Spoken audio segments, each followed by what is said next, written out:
Mr. Tsoukalas, thank you for the honor of joining us here at the Institute for Cultural Diplomacy in Berlin, and of course thank you for your keynote speech. We would like to ask you a few questions in order to hear your thoughts and opinion in some salient issues. We would like to start by asking you, we have noticed that the last few years there is an uprising of right parties in Europe in all member states. Do you believe that cultural diplomacy can act as a mean to prevent any kind of extreme behaviors? Listen, as you know, in Greece we have, during the last years, we have the rise of this Golden Dawn, that is a neo-Nazi party. And of course this phenomenon is not only in Greece. We have seen such kind of phenomena in many other countries, even in countries that they don't have so much the crisis as in Greece, for example in Austria, in Scandinavian countries, the extreme right is coming up. So I think that, and of course in Greece, where the situation is not good at all, with the fascism and the neo-Nazi party, we have murders, as you know, and you know very well what happened in Greece during the last months. But I think, speaking about whole Europe, I think that the cultural diplomacy has to play a very, very important role. Because the most crucial thing is the understanding of each other. If I understand how and what is the perception, for example, of the Scandinavian people, or they are going to understand what is the temperature and the Greek, more or less, culture, and if parts of these cultures trying to come together and to exchange our ideas, put our cultures in an interaction activity, and also if people, and this is going to be distinct, and everybody can see that people, according with their own cultures, come together, exchange ideas, and this is going to be distinct and seen by all. I think that this is going to be a weapon, a very drastic weapon against fascists and against the extreme right that now is coming up. So I believe, and I fully believe, that cultural diplomacy, the soft power, it is one of the major weapons that the people in Europe have. Now, as far as migration is concerned, in Greece sometimes there's no coherent framework to face immigration issues. Do you believe that the economic depression in Greece affected this situation?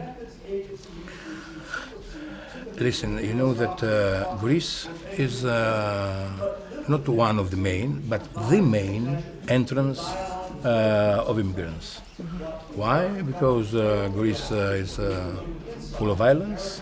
Our islands, some of our islands are even less than 1 kilometer from the Asiatic side, from the other side, that now is Turkey.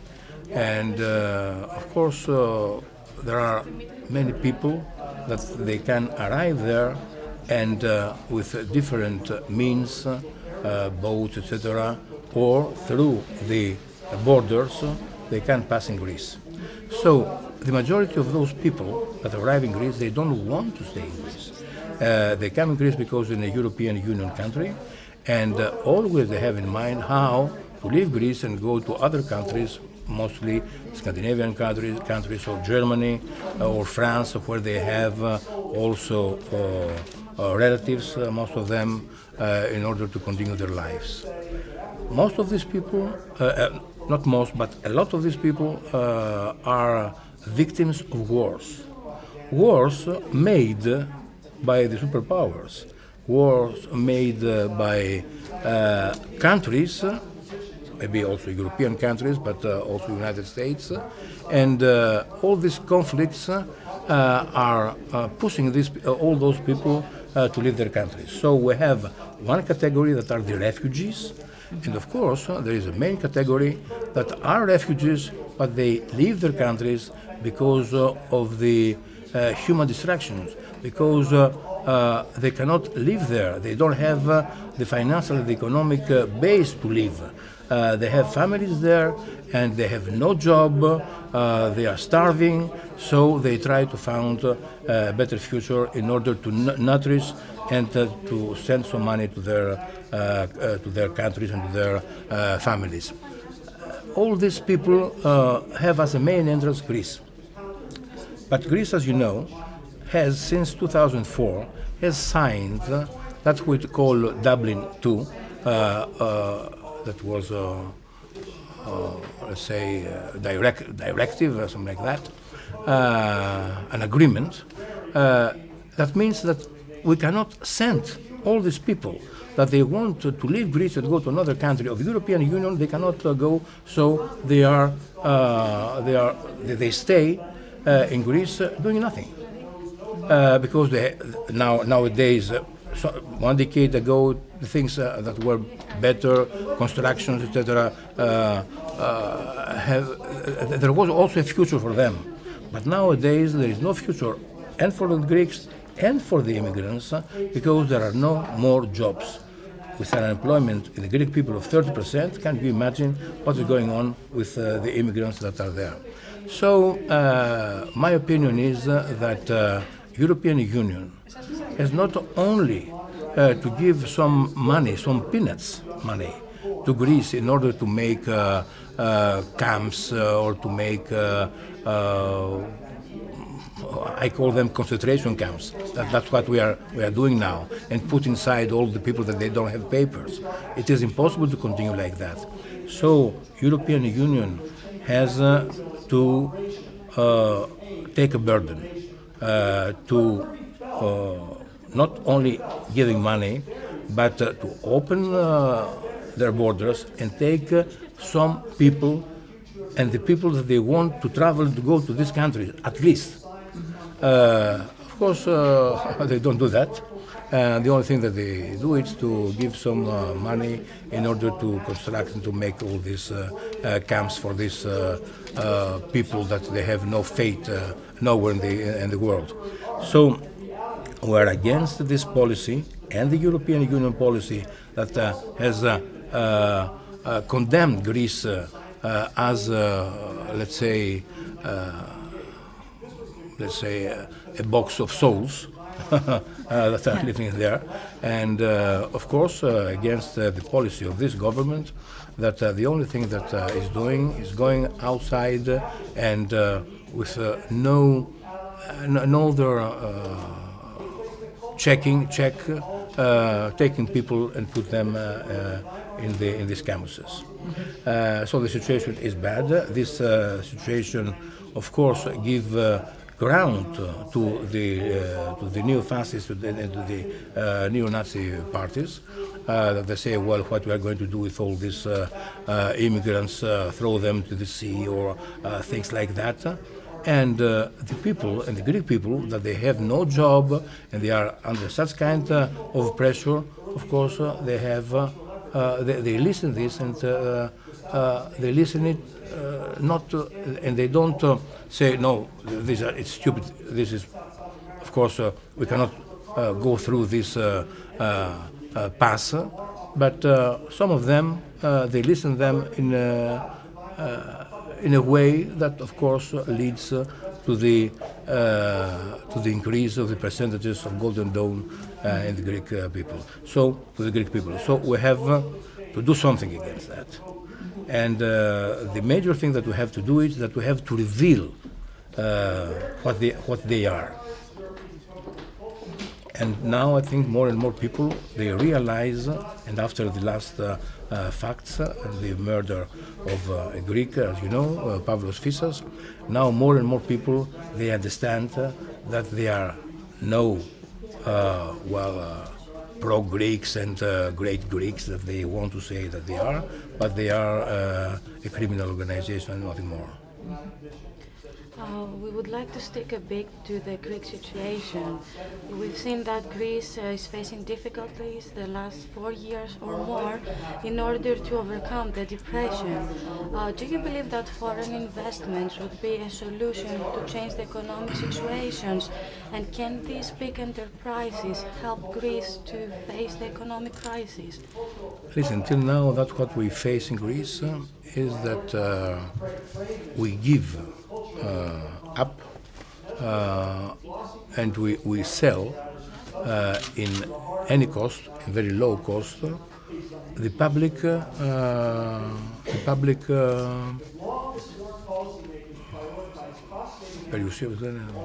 Yeah, the public companies. no, the public companies and the public fortune, the public fortune, yes. This is the only thing that we are doing now. Nobody has come in Greece to invest.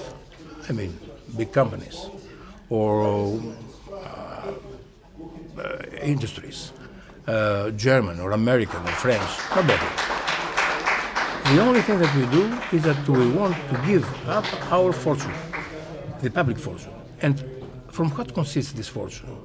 This fortune consists energy, and well, they are coming in order to take the energy that is public now in Greece, and after a few months after the selling of the energy, we're going to have more expensive energy and less employment because they come in order to earn and to take money, to increase their money. So usually when they come and take from the public welfare, the first thing that we see is that we have increase of prices and decrease of employment.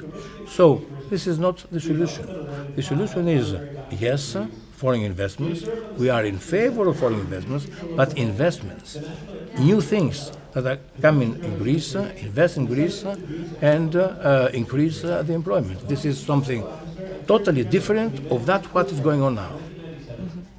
So we are in favor of investments. Of course, we are very much in favor also of investments that can also collaborate with the Greek public sector, but nobody is coming. Why? Because the situation in Greece is not stable, because we don't have a tax law that is going to be stable and everybody to know how I'm going to act and how I can invest in this country. All these things that should have been done many years now, nothing has gone on, is on.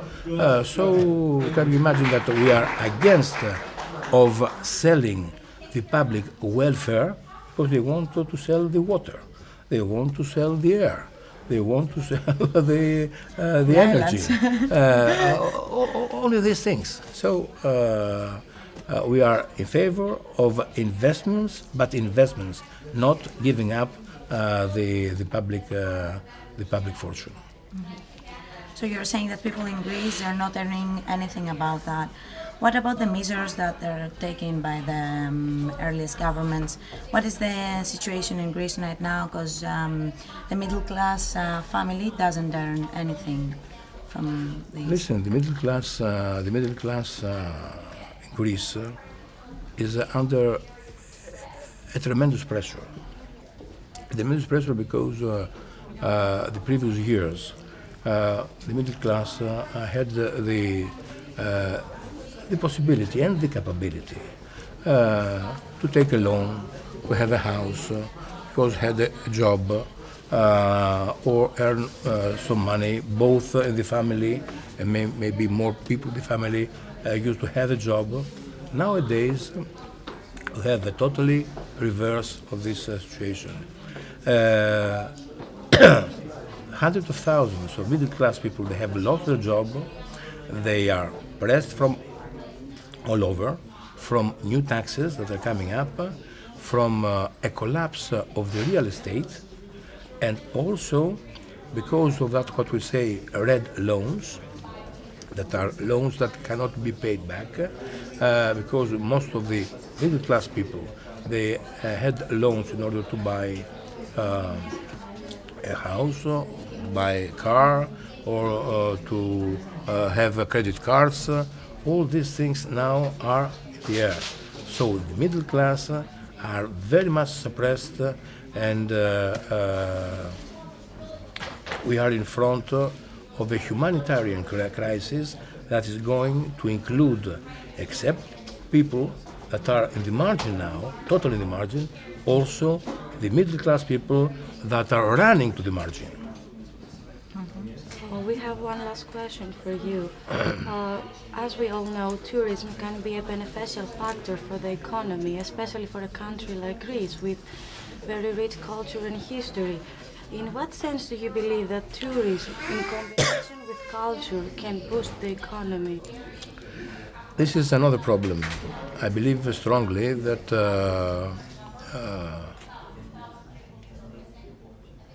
if somebody want to come, well, that's what I want to explain, is that culture is our of the main and heavy fortune that we have. And people that is coming in Greece, everybody used to come because they want to meet in one or the other way the Greek culture. As you know, in Greece, they say that, I don't know exactly, but they say that in every 500 meters, in the whole territory, you can see something. You can see an archaeological site, you can see a Byzantine church, you can see things of modern history or ancient history or classical